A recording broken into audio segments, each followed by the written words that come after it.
మీ కళ్ళద్దాలు ఇక పక్కన పెట్టేయండి. ప్రతి కంటి సమస్యకి బెస్ట్ సొల్యూషన్ ఇస్తుంది American laser eye hospital.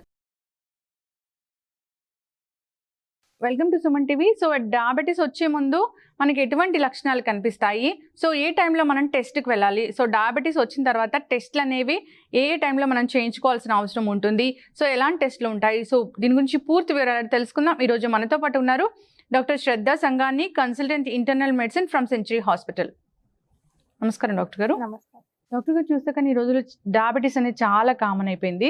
So diabetes వచ్చే ముందు మనకి ఎటువంటి లక్షణాలు కనిపిస్తాయి, ప్రీ సిమ్టమ్స్ అంటే ఏం చెప్తారు? సో మోస్ట్ కామన్ అంటే ఒక ట్రయాడ్ ఉన్నది, పాలియూరియా, పాలిడిప్సియా, పాలిఫేజియా. అర్థం ఏంటంటే పాలియూరియా ఇస్ ఎక్సెసివ్ యూరినేషన్ అన్నమాట. యూరిన్ ఎక్కువ సార్లు వెళ్తారు, నైట్ టైం యూరిన్ ఎక్కువ వెళ్ళడం, అది స్టార్ట్ అవుతుంది. దాహం ఎక్కువ రావడం, వెంటనే తాగుతూనే ఉంటారు. వాళ్ళు చెప్తారు, పేషెంట్ విల్ టెల్, నాకు దాహం ఎక్కువ అవుతుంది, మామూలు కన్నా ఎక్కువ నీళ్ళు తాగుతున్నాము అయినా మాకు దాహం అవుతుంది. రిలేషన్ కన్నా they will only keep eating, polyphagia అంటారు దానికి. So these are the most common symptoms of diabetes. కానీ ఇంకా కొన్ని సిమ్టమ్స్ ఉంటాయి. జనరలైజ్డ్ ఫటీగ్ అంటే ఊరికే నీరసంగా ఉంటుంది, తల తిరుగుతుంది, వెయిట్ లాస్ అయిపోతుంది. ఇవి అన్ని are common symptoms which we see diabetes. కొత్త డిటెక్టెడ్ డయాబెటిక్స్ లో ఈ సిమ్టమ్స్ లో వాళ్ళు వస్తారు. నెక్స్ట్ ఏంటంటే itching, skin itching, skin dry అయిపోవడం, ఇది కూడా ఒక normally seen symptom in diabetes అన్నమాట. సో ఇవి ఏమైనా సిమ్టమ్స్ ఉంటాయి అంటే మనము ఎప్పుడైనా డయాబెటీస్ ఏ ఏజ్ లో అయినా డయాబెటీస్ సస్పెక్ట్ చేయాలి. డయాబెటీస్ కి కూడా చాలా రకాలు ఉంటాయి. అంటే చిన్ననే ఉన్నాము, మాకు డయాబెటీస్ రాదు, అట్లా ఏం లేదు.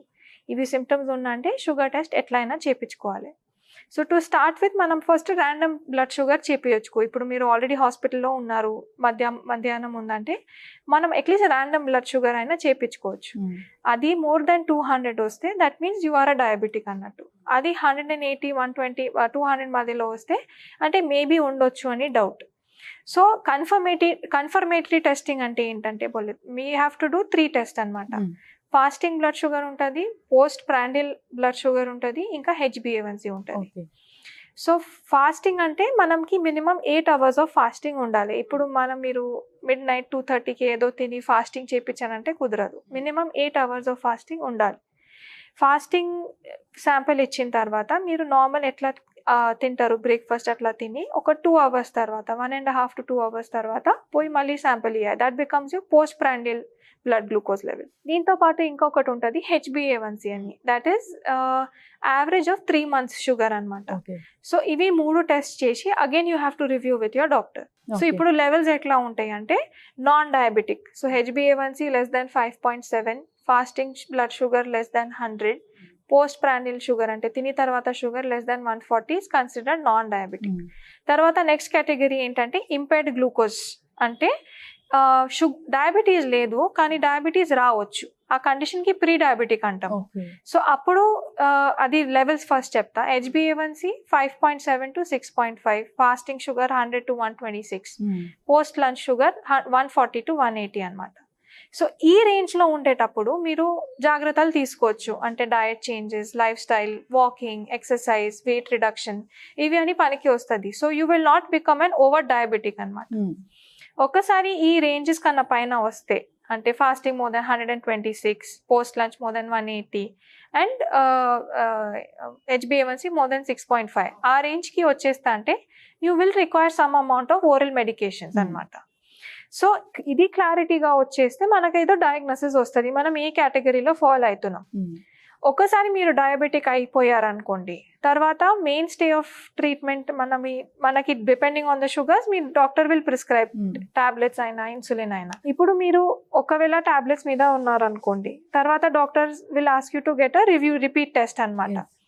అప్పుడు కొంతమంది ఏం చేస్తారు, పోయి మళ్ళీ అదే శాంపిల్స్ ఇచ్చి వచ్చేస్తారు. వాళ్ళు మామూలు టాబ్లెట్స్ తీసుకునేది తీసుకోరు, సో షుగర్స్ ఎక్కువ అయిపోతుంది. అది చేయకండి. అప్పుడు మీరు ఆల్రెడీ ట్రీట్మెంట్లో ఉండేటప్పుడు మీరు మార్నింగ్ ఫాస్టింగ్ అట్లానే వెళ్ళాలి, 8 hours ఫాస్టింగ్లో వెళ్ళి బ్లడ్ శాంపిల్ ఇవ్వాలి. తర్వాత మీరు టాబ్లెట్ తీసుకోవాలి. మామూలుగా మీరు ఏం టాబ్లెట్ తీసుకుంటున్నారో whatever he's been prescribe మీరు అది తీసుకోవాలి. తీసుకొని తిని then you give your blood sample again. అది correct way of getting yourself tested when you're diabetic అనమాట. ఇప్పుడు మీకు ఇన్సులిన్ ఉందనుకోండి, అప్పుడు ఇన్సులిన్ తీసుకోవాలి. మీరు ఎంత డైలీ తీసుకుంటున్నారో అంతే ఇన్సులిన్ తీసుకోవాలి. అప్పుడే మనకి ఆ మెడిసిన్ పనికి వస్తుందా, ఇస్ దట్ మెడికేషన్ సఫిషియంట్ అని తెలుస్తుంది. ఓకే. సో డాక్టర్ అంటే పర్టికులర్గా ఈ ఫుడ్స్ తిన్న తర్వాత వెళ్ళకూడదు అని ఏమైనా ఉంటుందా? అట్లా ఏం లేదు. అంటే మనకి కొంచెం పేషెంట్స్ డాక్టర్స్కి ఫూల్ చేయడానికి ట్రై చేస్తారు. బాగానే తింటారు 3-4 months, తర్వాత టెస్ట్ చేసి ఒక 10 days ముందు తినడం తగ్గిపోతుంది. ఓకే. అంటే చాలా స్ట్రిక్ట్గా డయట్ ఫాలో చేస్తారు, సాలెడ్స్ తింటారు. So they feel that doctors will not understand అనమాట. మా దగ్గర కూడా వీ హ్యావ్ ఆప్షన్స్. మేమేం చేస్తామంటే HbA1c చేస్తాము. HbA1c ఎక్కువ వస్తుంది, that is average 3 months sugar. Fasting blood sugar, post lunch sugar తక్కువ వస్తుంది. అప్పుడు మాకు అర్థమైపోతుంది వీళ్ళు చేసేది యాక్చువల్ పని ఓన్లీ 15 days, కానీ ఇవి అని ఆల్మోస్ట్ 3 months నుంచి షుగర్స్ అసలు కంట్రోల్లో లేవు. HbA1cతో డిసడ్వాంటేజ్ ఒకటి ఉంది, మనకి 1 month షుగర్స్కి 50% వెయిటేజ్ ఉంటుంది in the 3 months, and last అంటే ఫస్ట్ 2 monthsకి ఓన్లీ 50% వెయిటేజ్ ఉంటుంది. So if they control sugars for 1 month also properly, HbA1c కొంచెం తగ్గుతుంది. అది ఒక డిఫెక్ట్ మా కోసం, కానీ అంతా కూడా మాకు ఫూల్ చేయలేదు అట్లా. సో మామూలుగా ఇప్పుడు యూ వాంట్ కరెక్ట్ ఇవాల్యుయేషన్ అంటే మీరు ఏం తీసుకుంటున్నారో అదే తీసుకోవడం కంటిన్యూ చేసుకోండి. అప్పుడు డాక్టర్స్ విల్ అండర్స్టాండ్ మేము ట్రీట్మెంట్ పెంచాలా తగ్గించుకోవాలా ఏంటని. మాకు ఫూల్ చేస్తే మీకే ప్రాబ్లం, మాకేం కాదు.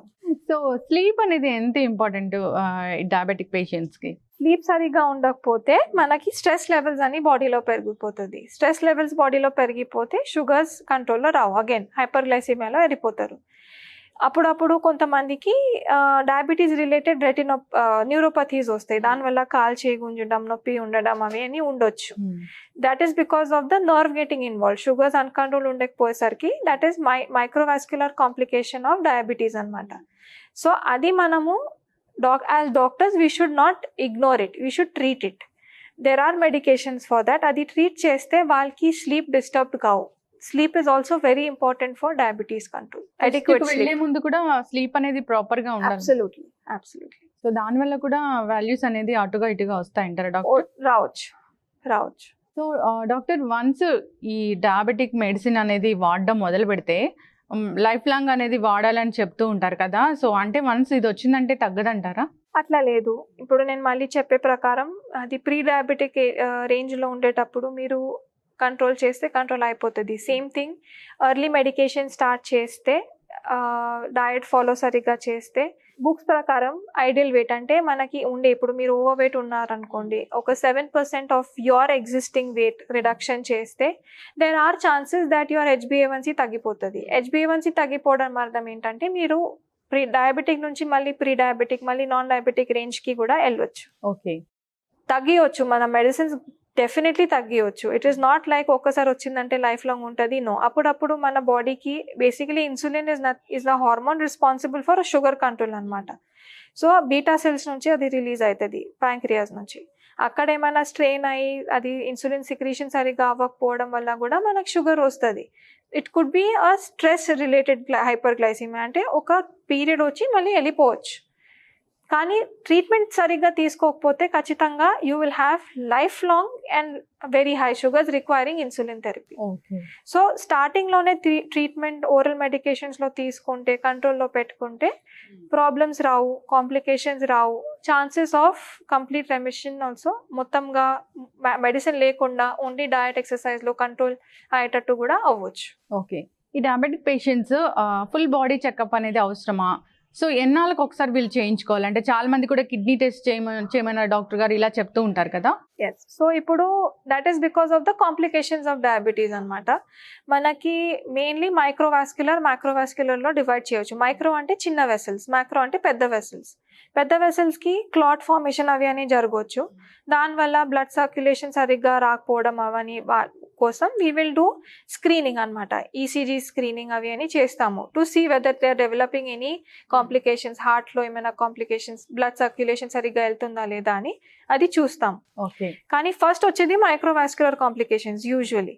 సో దానికి మనము ఫండస్ ఎగ్జామినేషన్, అంటే హెడ్ టు టో చెప్తే ఫండస్, ఫస్ట్ ఐ రెటినోపథీ అంటాము. Fundus examination newly detected diabetes ఉంటే first at the time of detection చేసుకోవాలి. ఏం లేదంటే ఎవ్రీ ఇయర్లీ ఒకసారి చెకప్ చేసుకోవాలి. సెకండ్ వస్తుంది కిడ్నీ అనమాట, సో నెఫ్రోపథీ.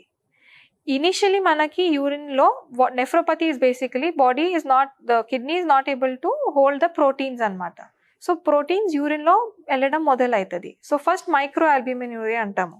యూరిన్ ఫర్ మైక్రో ఆల్బ్యూమిన్యూరియా అంటే చిన్న ప్రోటీన్స్ అన్నమాట. సో అది కూడా మనము at the time of diagnosis ఒకసారి చేయాలి. తర్వాత 6 months to 1 year depending on the other risk factors. ఇప్పుడు దాంతోపాటు బీపీ కూడా ఉందంటే కిడ్నీ మీద ఇంకా there are higher chances of getting into chronic kidney disease. That is a second thing. Third అంటే న్యూరోపతి అంటారు. సో దానికి ఎవాల్యుయేషన్ చేస్తారు, కానీ దానికి మనకి మెయిన్ క్లినికల్ ఇవాల్యుయేషన్ ఉంటుంది. అంటే మనము టచ్ ఫిలమెంట్స్ ఉంటాయి, అవి అన్నితో మన క్లినిక్లోనే చెక్ చేస్తే we will understand how good the sensation of the leg is, of the feet is, sole of the feet and their symptoms as well.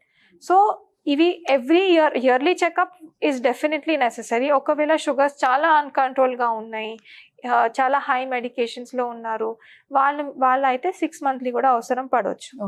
దీంతో పాటు అదర్ మెటబాలిక్ కండిషన్స్ అంటాము, హైపర్ టెన్షన్ కానీ కొలెస్ట్రాల్ కానీ, ఇవి అని కూడా మనము ఎవ్రీ 6 months అయితే చెక్ చేపియాలి. వన్స్ డయాబెటీస్ అనేది వచ్చాక డాక్టర్ దగ్గరికి ఎన్ని నెలలకు ఒకసారి రావాలంటారు? చాలా మంది వన్స్ మెడిసిన్ రాసిన తర్వాత 3 months 6 months అలా వాడుతూనే ఉంటారు కంటిన్యూస్ గా. కంట్రోల్ వచ్చే వరకు every 15 days you have to checkup and you have to go. ఒకసారి కంట్రోల్ వచ్చిందంటే doctors will increase the duration of follow up అనమాట. తర్వాత ఒక 3 months, 1 month రమ్మని చెప్తారు. ఫ్లక్చుయేషన్స్ అంటే షుగర్ డౌన్ కూడా కావద్దు, షుగర్ ఎక్కువ కూడా కావద్దు. So hypo and hyper glycaemia కావద్దు. బేసికలీ దీనికి గ్లైసెమిక్ వేరియబిలిటీ అంటాము. సో అంతా స్టేబుల్ ఒక లెవెల్లోనే ఉండాలి, అది మా టార్గెట్ ఉంటుంది. అట్లా ఉంది అనుకోండి, ఒక 1 month అట్లా once a month చేస్తే, ఒక 3-4 months అట్లా ఉంటే we only tell the patient, ఇప్పుడు మీరు ఇంట్లో కూడా మానిటర్ చేసుకోండి, టెస్ట్ చేయించుకోండి, నార్మల్ ఉంటే మళ్ళీ రావడం అవసరం లేదు, కంటిన్యూ ద సేమ్ మెడికేషన్స్.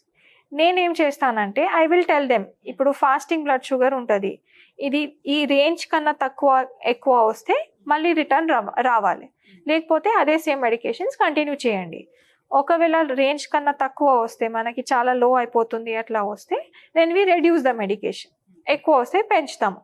కానీ ఆ బేసికలీ ఎడ్యుకేషన్ ఆఫ్ డయాబెటీస్ అంటే అది doctors have to put that additional time and educate the patient. అంటే నార్మల్ వాల్యూస్ ఏంటి, మనకి టార్గెట్ రేంజ్ ఏంటి, what are we looking at. ఇప్పుడు అన్ని ఏజెస్కి కూడా డిఫరెంట్ ఉంటాయి. ఇప్పుడు కార్డియాక్ రిస్క్ ఎక్కువ ఉండే వాళ్ళకి మనము చాలా స్ట్రిక్ట్ కంట్రోల్ పెట్టము, ఎందుకంటే వాళ్ళకి చాలా స్ట్రిక్ట్ కంట్రోల్ పెడితే షుగర్ తక్కువ అయిపోతే కార్డియాక్ స్టెంట్ పోతుంది. So we will not put a very strict control for the cardiac patients. అట్లానే వేరే హై రిస్క్ గ్రూప్స్కి మనం మోడరేట్ కంట్రోల్ పెడతాం. Doctor thank you so much అండి. డయాబెటీస్ గురించి చాలా మందికి చాలా డౌట్స్ ఉంటాయి. అసలు టెస్ట్కి వెళ్ళేటప్పుడు ఏం జాగ్రత్తలు తీసుకోవాలి, నైట్ ఏం ఫుడ్ తీసుకోవాలి, సో ఫుడ్ తీసుకున్న తర్వాత ఎంత టైంకి వెళ్ళాలి, ఇలాంటి చాలా డౌట్స్ ఉంటాయి. సో మీరు అన్నట్లుగానే రకరకాల తప్పులు చేస్తూ ఉంటారు, డైట్లో ఉంటారు, వెళ్తూ ఉంటారు, మళ్ళీ లెవెల్స్ అనేవి ఎక్కువ అటు ఇటు ఫ్లక్చువేట్ అవుతూ ఉంటాయి. సో కరెక్ట్గా చెప్పారు డాక్టర్ గారు, ఖచ్చితంగా అందరూ కూడా పాటించాలని ఆశిద్దాం డాక్టర్ గారు. ధన్యవాదాలండి. సో చూసారు కదండి, డయాబెటీస్తో బాధపడే వాళ్ళు, డయాబెటీస్ వస్తుందని భయపడే వాళ్ళు, ప్రీ సిమ్టమ్స్ అనేవి ఎటువంటి లక్షణాలు అనేవి కనిపిస్తాయో, ఇది ఇవాళ టాపిక్. మరో టాపిక్తో మళ్ళీ కలుద్దాం.